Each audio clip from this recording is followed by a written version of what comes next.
I just thought of as so we know a lot of Bitcoin is just centralized into 2,000 wallets, and it's not people aren't adopting as much as big institutions are coming in and buying up.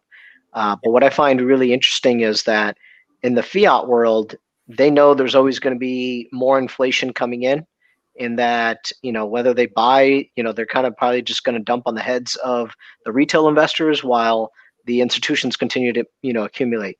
But with Bitcoin, as of right now, since there's no bugs in it that we know of, there is a cap of 21 million.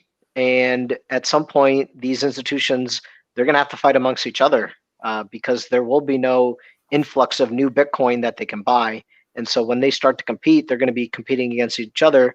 And even if they are very bullish on the idea of store of value, fixed amounts, and things like that, I think it'll be interesting to see, several years from now, how they start to respond to their competitors within their own institutions, because so far they're basically on the same team, but maybe Bitcoin starts to make them more divided and actually see value in a different way. And so I think there's going to be a progression from, hey, the fiat system was one thing, we used to have gold, we understand that, oh, Bitcoin's something new, but then I think it's going to branch out even further and be like, hey, listen, we're tired of competing with people that own Bitcoin because there's no new inflation coming in. Hey, let's get into HEX because we can stake, we will get a share of the pool of the inflation that's happening, and all that kind of game theory will like really amplify.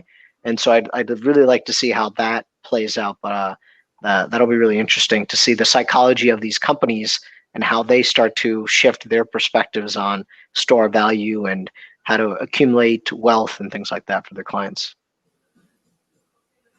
Exactly. Yeah. It'll be fascinating to see. I hope that they get in last.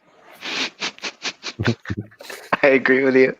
I'm all about the retail investor. I want to help the retail investors get the longer pays better bonuses before there's large FOMO from institutions. But we need them as well. So I don't want to make them our enemy, but it's just not my focus.